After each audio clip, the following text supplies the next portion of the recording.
নতুন সিলেবাস অনুযায়ী বিএ প্রথম সেমিস্টার বর্ধমান বিশ্ববিদ্যালয়ের অন্তর্গত সমস্ত কলেজের স্টুডেন্টরা বাংলা মাইনর পেপারের সাজেশন তোমরা এই ভিডিওটি থেকে পেয়ে যাবে। তোমাদের সুবিধার্থে একটা কথা প্রথমেই বলে রাখি, এই ভিডিওটিতে সাজেশন সংক্রান্ত আমি যা আলোচনা করব তা ভিডিওটির প্রথম থেকে শেষ পর্যন্ত তোমরা অবশ্যই ভালো করে মনোযোগ সহকারে শুনবে, কারণ ভিডিওটির সম্পূর্ণ আলোচনার পর্ব ভালো করে তোমরা না শুনলে সাজেশনের কোন কোন প্রশ্নগুলো খুব গুরুত্বপূর্ণ তা যেমন বুঝতে তোমাদের অসুবিধা হবে, তেমনই একটি প্রধান প্রশ্নের উত্তর থেকে কোন কোন প্রশ্নের উত্তর লেখা যাবে তাও বুঝতে তোমাদের অসুবিধা হবে। এছাড়াও সাজেশন সংক্রান্ত আরও গুরুত্বপূর্ণ তথ্যগুলো জানতে ভিডিওটির সম্পূর্ণ অংশের আলোচনা শুনতে থাকো। এবার বলি সাজেশনের এই ভিডিওটিতে কি কি থাকছে। সাজেশনের এই ভিডিওটিতে থাকছে বাংলা মাইনর পেপারের আত্মবিলাপ ও সোনার তরী এই দুটি কবিতা থেকে 10 নম্বর, 5 নম্বর এবং 2 নম্বরের জন্য খুব গুরুত্বপূর্ণ প্রশ্নগুলো। সাজেশনের প্রথমেই আলোচনা করব মাইকেল মধুসূদন দত্ত রচিত আত্মবিলাপ কবিতা থেকে খুব গুরুত্বপূর্ণ প্রশ্নগুলো সম্বন্ধে। আত্মবিলাপ কবিতা থেকে 10 নম্বরের জন্য খুব গুরুত্বপূর্ণ প্রশ্ন হিসাবে দুটি প্রশ্নকে আমি বাছাই করেছি। প্রশ্ন দুটি বলে দিচ্ছি, তোমরা শুনে নাও। 10 নম্বরের জন্য গুরুত্বপূর্ণ প্রথম বা 1 নম্বর প্রশ্নটি হল আত্মবিলাপ কবিতার নামকরণের সার্থকতা বিচার করো। এই প্রশ্নটির উত্তর থেকে যে প্রশ্নটির উত্তর লেখা যাবে সেই প্রশ্নটি হলো বা বিকল্প প্রশ্নটি হলো আত্মবিলাপ কবিতাটিকে গীতি কবিতা বলা যায় কি না তা বিচার করো। আত্মবিলাপ কবিতা থেকে 10 নম্বরের জন্য গুরুত্বপূর্ণ দ্বিতীয় বা 2 নম্বর প্রশ্নটি হলো আত্মবিলাপ কবিতা অবলম্বনে কবির মর্মবেদনার স্বরূপ বা কবির মর্মান্তিক আর্তনাদের স্বরূপ বিশ্লেষণ করো। এই প্রশ্নটির উত্তর থেকে যে প্রশ্নটির উত্তর লেখা যাবে সেই প্রশ্নটি বা বিকল্প প্রশ্নটি হল আত্মবিলাপ কবিতা অনুসারে কবির আত্মবিলাপের কারণগুলি আলোচনা করো। আত্মবিলাপ কবিতা থেকে 5 নম্বরের জন্য খুব গুরুত্বপূর্ণ প্রশ্ন হিসাবে 3টি প্রশ্নকে বাছাই করেছি। প্রশ্নগুলো বলে দিচ্ছি। 5 নম্বরের জন্য গুরুত্বপূর্ণ প্রথম প্রশ্নটি হলো এ তিনের ছল সম ছল রে এ কু আশার। 3 ছল বলতে কবি কি বুঝিয়েছেন? কবিতা অবলম্বনে কু আশার তাৎপর্য নিজের ভাষায় ব্যাখ্যা করো। 5 নম্বরের জন্য গুরুত্বপূর্ণ দ্বিতীয় ও তৃতীয় প্রশ্নটি তোমরা দেখে নাও। নতুন সিলেবাস অনুযায়ী বিএ প্রথম সেমিস্টার সহ অন্যান্য সেমিস্টারের বাংলা সহ অন্যান্য বিষয়ের মেজর কোর্স ও মাইনর কোর্সের সাজেশনের জন্য, অধ্যায়ভিত্তিক আলোচনার ভিডিওর জন্য, প্র্যাকটিসযোগ্য প্রশ্নপত্রের জন্য এই চ্যানেলটিকে এখনই সাবস্ক্রাইব করে রাখো। ভিডিওটি এই সময় তোমাদের বন্ধুদের কাছে অত্যন্ত প্রয়োজনীয় একটি ভিডিও, তাই ভিডিওটি তোমাদের বন্ধুদের মধ্যে এবং তোমাদের লেখাপড়া সংক্রান্ত বিভিন্ন গ্রুপে এখনই শেয়ার করে দাও। আর পরবর্তী ভিডিওতে বাংলার কোন কোন কবিতা বা কোন কোন ছোট গল্প বা প্রবন্ধ থেকে সাজেশনের প্রয়োজন বা কোন ধরনের ভিডিও তোমাদের প্রয়োজন তা এই ভিডিওর কমেন্ট বক্সে লিখে আমাকে জানাও। এরপর আলোচনা করব আত্মবিলাপ কবিতা থেকে 2 নম্বরের জন্য খুব গুরুত্বপূর্ণ প্রশ্নগুলো সম্বন্ধে। আত্মবিলাপ কবিতা থেকে 2 নম্বরের জন্য মাত্র 10টি প্রশ্নকে সাজেশন হিসাবে তোমাদের জন্য বলে দেব।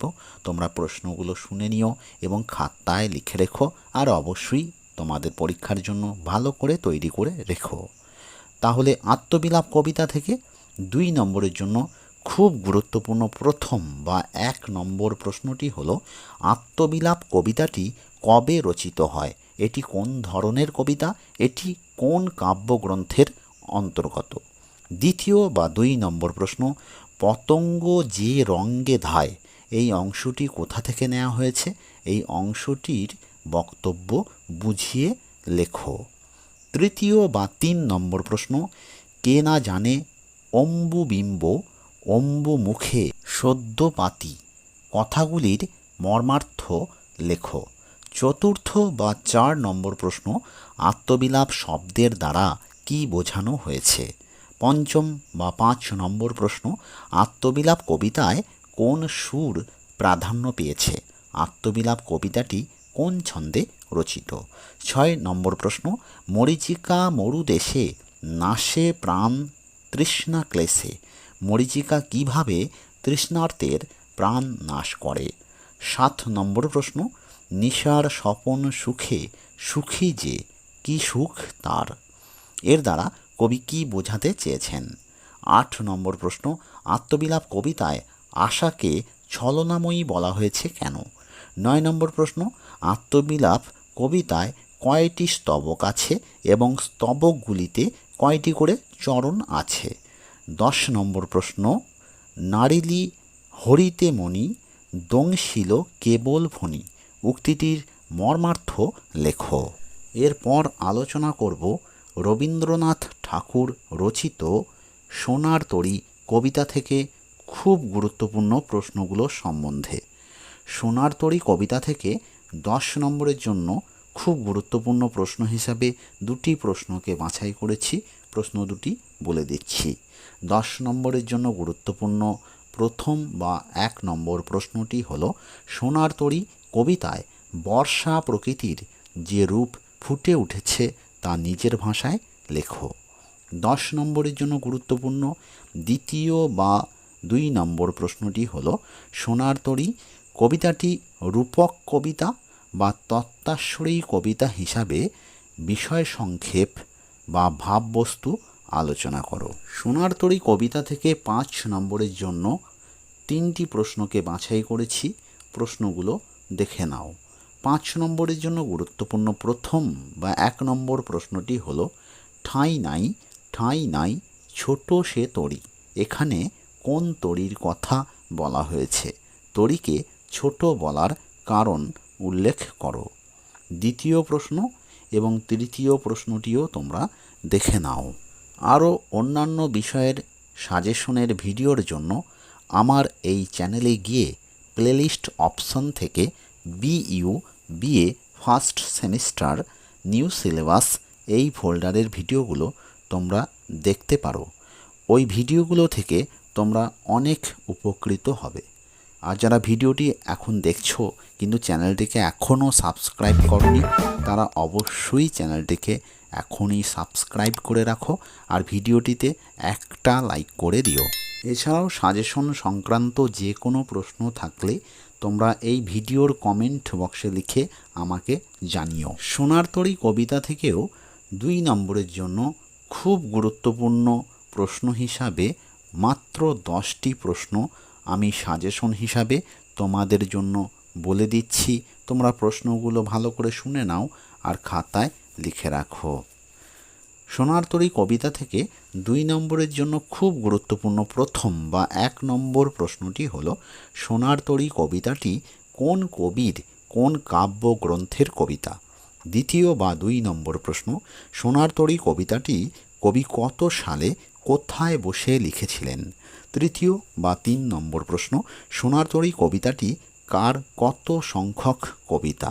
চতুর্থ বা 4 নম্বর প্রশ্ন, এখন আমারে লহ করুণা করে, কার কখন এমন প্রার্থনা? পঞ্চম বা 5 নম্বর প্রশ্ন, সোনার তরী কবিতায় তরী শব্দটি কোন অর্থে ব্যবহৃত হয়েছে? এই কবিতায় তরী শব্দটি কতবার ব্যবহৃত হয়েছে? 6 নম্বর প্রশ্ন, সোনার তরী কবিতায় সোনার তরী কিসের প্রতীক রূপে ব্যবহৃত হয়েছে? 7 নম্বর প্রশ্ন, যত চাও তত লও তরণী পরে, মর্মার্থ বুঝিয়ে লেখো।